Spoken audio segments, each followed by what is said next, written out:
ઓમ નમો ભગવતે વાસુદેવાય. જય શ્રી કૃષ્ણ મિત્રો. તો આજે આપણે સાંભળીશું વ્યતિપાતની કથા. એકવાર ચંદ્રમાને કુમતિ સૂજી. ગુરુપત્ની તારા પર મોહ ઉત્પન્ન થવાથી એણે તારાનું અપહરણ કર્યું.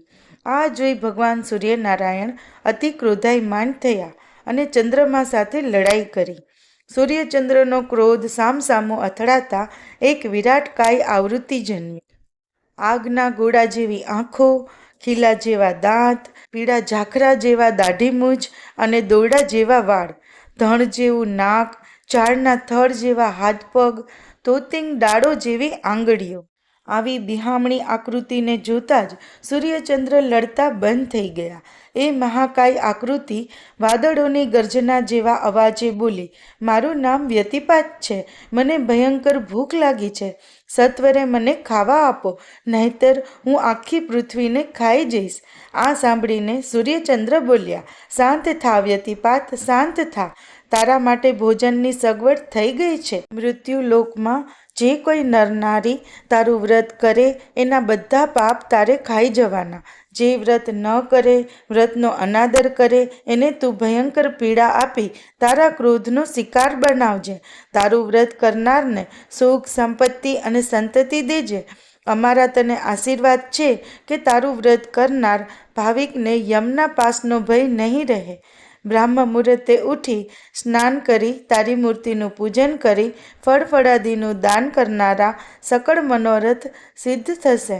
માર્કંડ પુરાણમાં મહર્ષિ માર્કંડ મુનિએ આ વ્રતના મહાત્મયનું વર્ણન યુધિષ્ઠિરને કહી સંભળાવ્યું છે. યુધિષ્ઠિરે યમદંડના મહાદોષમાંથી છૂટ્યા માટે ક્યું વ્રત કરવું એવો પ્રશ્ન કર્યો. ત્યારે માર્કંડ મુનિએ હયશ્ચ રાજાની વાત કહી સંભળાવેલી.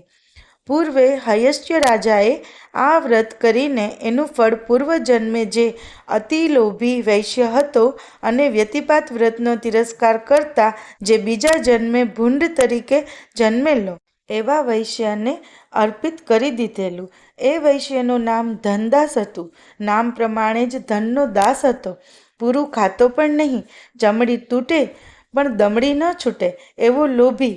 વ્રત ઉપવાસની વાત આવતા મોં કડવું થઈ જાય. પૈસો મારો પરમેશ્વર, હું પૈસાનો દાસ, આવો હતો એ વૈશ્ય. વ્યતિપાતના મહાપર્વનો દિવસ હતો. ભરપેટ ભોજન કરીને ધનદાસ તકિયા ગાદી પર આડો પડ્યો આંગળીના વેઢે વ્યાજ ગણતો હતો. એટલામાં 7 દિવસનો ભૂખ્યો બ્રાહ્મણ ત્યાં આવ્યો અને કરગરવા લાગ્યો, શેઠ, આજે વ્યતિપાતનું મહાપર્વ છે. દયા કરીને બટકું રોટલો આપો તો મારી આતરડી ઠરે. 7 દિવસનો ભૂખ્યો છું. આપવાની વાત આવી ત્યાં તો શેઠને ટાઢ ચડી ગઈ. એ તો માંડ્યો ગાળો દેવા. જેમ જેમ બ્રાહ્મણની આજીજી વધતી જાય તેમ શેઠની ગાળો વધતી જાય. બ્રાહ્મણે વ્યતિપાતની દુહાઈ દઈને ચપટી લોટ માગ્યો. ખીજાયેલા શેઠે લીધી લાકડી અને બ્રાહ્મણને ઢીબવા લાગ્યો. બ્રાહ્મણની સાથે વ્યતિપાતની ગાળો દીધી. ઢોરની જેમ માર ખાતા બ્રાહ્મણે શ્રાપ દીધો, હે ધનલોભી, તે મારી બળતી આતરડીને ઠારવાના બદલે બહુ બાળી છે. તારા પેટમાંય લાઈ લાગશે. આવતા જન્મે તું ભૂંડ બનીને વન વન ભટકીશ. કોઈ દયાળુ તને વ્યતિપાત વ્રતનું ફળ આપશે ત્યારે જ તારો મોક્ષ થશે. મારો તને શ્રાપ છે. શ્રાપ દઈને બ્રાહ્મણ તો ચાલ્યો ગયો. ધનદાસના ગભરાહટનો પાર ન રહ્યો. એ ગભરાહટમાં જ ધનદાસનું મોત થયું. બીજા જન્મે એ ભૂંડ બન્યો અને વન વન ભટકવા લાગ્યો. એના દુર્ભાગ્યે વનમાં દવ લાગ્યો. ભૂંડ પણ એ દવમાં સપડાઈ ગયો. એના અંગો બળી ગયા. પીડાનો પાર ન રહ્યો. અંગે અંગે કાળી બળતરા ઉઠી. ન ખાઈ શકતો, ન પી શકતો. ભૂખ્યો તરસ્યો એ પ્રભુ પાસે મોત માગવા લાગ્યો. એક દિવસ મૃગયા રમવા નીકળેલો હયસ્ય રાજાએ વનમાં આવ્યો. ભૂંડની હાલત જોતા એને દયા આવી. એ વિચારવા લાગ્યો કે આ ભૂંડે પૂર્વજન્મમાં એવા તે ક્યાં મહાપાપ કર્યા હશે કે આજે આની આવી દશા છે. એ જ ક્ષણે ભૂંડને વાચા ફૂટી. પૂર્વજન્મે પોતે કરેલા પાપની અને બ્રાહ્મણના શ્રાપની વાત કરતા કહ્યું, કોઈ મને વ્યતિપાત વ્રતનું ફળ આપે તો મારો મોક્ષ થાય. રાજા હયશ્ચ વ્યતિપાતનું વ્રત પૂર્ણ શ્રદ્ધાથી કરતો હતો. તત્કાળ એને હાથમાં જળ લઈને સંકલ્પ કર્યો, વ્રતનું પુણ્ય ભૂંડને આપ્યું. એ જ ક્ષણે વૈશ્ય ભૂંડના દેહમાંથી મુક્ત થયો અને રાજાને હાથ જોડીને સ્વર્ગે ગયો. વ્યતિપાત વિઘ્ન વિદારણ, હરે સઘળા પાપ, વાસ થાય ગોલોકમાં, પુણ્ય એનું અમાપ. ઇતિ શ્રી વ્યતિપાત મહાત્મય સમાપ્ત.